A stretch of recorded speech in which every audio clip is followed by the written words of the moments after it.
اس کا فیصلہ لینا چاہتی ہے تو ممکن ہے موجودہ بینچ آئینی بینچ اس مقدمے کو نہ سن سکے۔ اس کی وجہ یہ تھی کہ جسٹس امین الدین خان اس کمیشن کے بھی ممبر تھے جو یہ تحقیقات کر رہا تھا، تو پھر اس وجہ سے جسٹس امین الدین خان نے کہا کہ پھر شاید ہمیں بینچ تبدیل کرنا پڑ جائے گا۔ اب اس کے بعد جسٹس محمد علی مظہر نے کہا کہ کیا ان تحقیقات کے حوالے سے کوئی قانون بنا ہے، جس پر جسٹس محمد علی مظہر نے کہا کہ سپریم کورٹ آف پاکستان نے کمیشن کو کام سے روک دیا تھا، اگر اس مقدمے کو چلانا ہے تو بتا دیں۔ کمیشن تو بہرحال نیا بنانا پڑے گا کیونکہ قاضی فائز عیسیٰ بھی ریٹائرڈ ہو چکے ہیں، جسٹس نعیم اختر افغان اب سپریم کورٹ آف پاکستان کے جج بن چکے ہیں، تو اگر بنانا ہے تو پھر دیکھنا پڑے گا، کیونکہ تحقیقات کا جو کابینہ کا فیصلہ تھا وہ اپنی جگہ برقرار ہے۔ جسٹس محمد علی مظہر نے ہی جسٹس جمال خان مندوخیل نے مزید کہا کہ کیا کمیشن بناتے ہوئے حکومت سپریم کورٹ کے جج کا نام دے سکتی ہے، اور پھر اس کے بعد جسٹس محمد علی مظہر نے کہا کہ کیا مشاورت کی ضرورت ہے یا نہیں ہے، ہمیں یہ بھی بتایا جائے کہ اگر کسی جج کا نام دینا ہے کسی بھی انکوائری کمیشن میں تو اس کے لیے مشاورت کی ضرورت ہے یا نہیں۔ جسٹس جمال خان مندوخیل نے بڑا کلیئر ایک میسیج دیا، انہوں نے کہا کہ عدلیہ کی حوالے سے کوئی کمپرومائز نہیں ہوگا، پھر عدالتی اختیار پر کوئی کمپرومائز نہیں ہوگا۔ فرض کریں chief justice of supreme court یا چیف جسٹس آف پاکستان جو ہیں وہ جج کو دینے سے انکار کر دیں تو پھر کیا ہوگا؟ کیا آپ اپنی مرضی سے سپریم کورٹ یا ہائی کورٹ کا جج لگا سکتے ہیں؟ اٹارنی جنرل فار پاکستان نے کہا کہ جناب قانون میں ایسی کوئی شک موجود نہیں ہے جس میں مشاورت کا لکھا ہوا ہو۔ عدالت نے اس مقدمے میں اٹارنی جنرل فار پاکستان کو ہدایات دیں کہ وہ وفاقی حکومت سے معلومات لے کر ہدایات لے کر ہمیں بتا دے کہ اس کیس کو چلانا ہے یا نہیں چلانا۔ بہرحال اس مقدمے میں بابر اعوان بھی عمران خان کی جانب سے پیش ہوئے اور اس مقدمے کی سماعت آئندہ ہفتے کے لیے ملتوی کر دی۔ اب ناظرین یہ اپنی نوعیت کا اہم معاملہ ہے، دیکھیں آڈیو لیکس آڈیو آئیں، اگر حکومت اس فیصلے سے پیچھے ہٹتی ہے ان تحقیقات سے تو حکومت اس کا سارا وزن حکومت پر آ جائے گا کہ حکومت کیوں نہیں چلانا چاہتی، کیا وہ ایک وقتی فیصلہ تھا، کیا وہ تحقیقات ایک وقتی سٹنٹ تھا۔ اس لیے حکومت کو میری رائے میں ان تحقیقات کو جاری رکھنا چاہیے اور ثابت کرنا چاہیے کہ وہ آڈیو بشرا بی بی کی تھی یا نہیں تھی، وہ آڈیو ایک جج سے جو بات کرنے کی تھی وہ واقعی جسٹس عمرتا بندیال کی ساس کی تھی یا نہیں تھی، وہ آڈیو جس پر یہ کمیشن بنایا گیا تھا، جس میں جسٹس مظاہر نقوی صاحب پرویز الہی سے بات کرتے ہوئے کہہ رہے تھے اور کوئی مسئلہ نہیں جی چوئی صاحب ہو جائے گا، کر دیو بھیج دیں گے، اور پرویز الہی صاحب کہتے ہیں میں تواڈے گھر دے باہر آ گیا۔ وہ آڈیو اصلی تھی یا نقلی تھی، تاکہ ان چیزوں کا موازنہ ہو سکے، ان چیزوں کا تعین ہو سکے کہ واقعی کیا عدلیہ میں بیٹھے ہوئے لوگوں نے، کیا سیاستدانوں نے، کیا پاکستان تحریک انصاف نے کوئی کھلواڑ کیا ہے یا نہیں کیا۔ اس لیے ان تحقیقات کا ہونا لازمی ہے۔ دوسری خبر ناظرین جس پر ہم بات کرنے جا رہے ہیں وہ ہے 24 نومبر کے احتجاج کے حوالے سے بڑی خبر آ سکتی ہے۔ بڑی خبر کیا ہے؟ اسلام آباد کی جناح پر ایک مارکیٹ ہے، سب سے بڑا تجارتی مرکز ہے، سب سے مہنگا تجارتی مرکز ہے، تو اس کے جو صدر ہیں ان کی جانب سے اسلام آباد ہائی کورٹ میں صدر کا نام ہے جناب اسد عزیز صاحب، ان کی جانب سے رضوان عباسی ایڈوکیٹ کے ذریعے اسلام آباد ہائی کورٹ میں ایک درخواست دائر کی گئی ہے، جس میں یہ کہا گیا ہے کہ پاکستان تحریک انصاف کے احتجاج کی وجہ سے تاجران کا کاروبار متاثر ہوتا ہے اور بہت ساری چیزیں لکھی گئی ہیں۔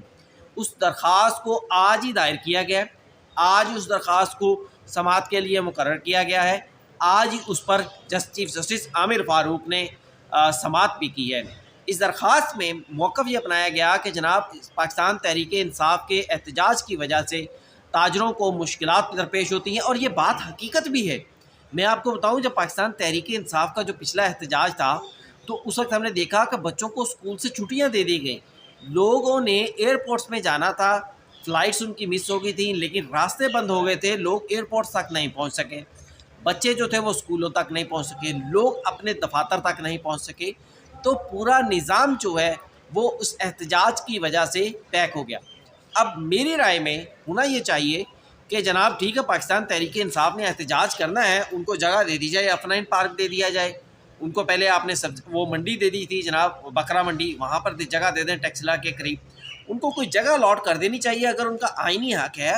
ڈی چوک پر احتجاج کرنا، اسلام آباد میں توڑ پھوڑ کرنا، اسلام آباد میں داخل ہونا، پولیس کے ساتھ مار کٹائی کرنا، یہ آئینی حق نہیں ہے پاکستان تحریک انصاف کا۔ ٹھیک ہے، احتجاج کرنا چاہتے ہیں تو جائیں F9 پارک میں چلے جائیں، کھلے دوڑے اور موجیں کریں، اور اگر منڈی میں جاتے ہیں تو اس سے بھی کھلا دوڑے جناب، وہ ٹیکسلا باروں بار اسلام آباد میں راشی نہ پڑے، تو وہ ان کا حق ہے احتجاج کرنا۔ لیکن اسلام آباد کے اندر آ کر توڑ پھوڑ کرنا، شرنگیزی کرنا، یہ اسلام آباد، یہ کسی بھی طور پر ان کا حق نہیں ہے۔ اب اس مقدمے کی سماعت چیف جسٹس عامر فاروق نے کی ہے، ان کی جانب سے فوری طور پر وفاقی وزیر داخلہ، سیکرٹری داخلہ، IG اسلام آباد، چیف کمشنر اسلام آباد کو طلب کر لیا گیا ہے اور کہا گیا ہے کہ اس مقدمے کو آج ہی سن کر اس پر کچھ نہ کچھ ڈائریکشن جاری کریں گے تو بڑی پیش رفت ہو سکتی ہے۔ اب ناظرین آتے ہیں آج کی تیسری خبر، کیا جج بادشاہ ہوتا ہے؟ ناظرین، سپریم کورٹ آف پاکستان میں جب آئینی بینچ جو تھا مقدمات کی سماعت کر رہا تھا تو اسی وقت اس کے سامنے ایک درخواست جو تھی وہ میاں داؤد ایڈوکیٹ کی جانب سے دائر کی گئی۔ یہ وہی ایڈوکیٹ ہیں جو اس سے پہلے مظاہر نقوی کے خلاف بھی درخواست دائر کر چکے تھے۔ ان کی جانب سے جب درخواست دائر کی گئی تو اس درخواست میں 3 استدعائیں کی گئی تھی۔ سب سے پہلی استدعا اس میں یہ کی گئی تھی کہ چیف جسٹس ہائی کورٹس کے اختیارات کو جو ہے وہ ان کو تقسیم کر دیا جائے، جس طرح سپریم کورٹ آف پاکستان میں ایک پریکٹس اینڈ پروسیجر قانون کے تحت ہوا ہے۔ پھر دوسری درخواست اس میں جو دائر کی گئی تھی اس میں یہ استدعا کی گئی، دوسری جو استدعا کی گئی تھی درخواست میں وہ یہ کی گئی تھی کہ ججز کے اختیارات جو استعمال کیے گئے ہیں لاہور ہائی کورٹ کے چیف جسٹس کی جانب سے، ان پر جو ہے وہ کارروائی کی جائے۔ تیسری، لاہور ہائی کورٹ کے چیف جسٹس نے جاتے ہوئے آخری روز کچھ فیصلے کیے تھے، کچھ احکامات جاری کیے تھے، ان سب کو ریورس کیا جائے اور جن افسران کو فیصلے کیے گئے تھے انہیں واپس کیا جائے۔ اب جج کے لیے یا چیف جسٹس کے لیے بادشاہت کا لفظ کیوں استعمال کیا، یہ میں آپ کو بتاتا ہوں۔ ناظرین، سٹوری کچھ یوں ہے کہ chief justice high court Lahore justice Amir Bhatti صاحب نے جب ان کو 7 مارچ کو وہ ریٹائرڈ ہو رہے ہیں، ان کا آخری دن ہے، تو انہوں نے 2 بڑے فیصلے کیے۔ ایک فیصلہ ان کی جانب سے یہ کیا گیا کہ ہائی کورٹ کے جتنے بھی ملازمین ہیں، غالباً کوئی 300 تعداد بتا رہا ہے، کوئی اس سے زیادہ بتا رہا ہے،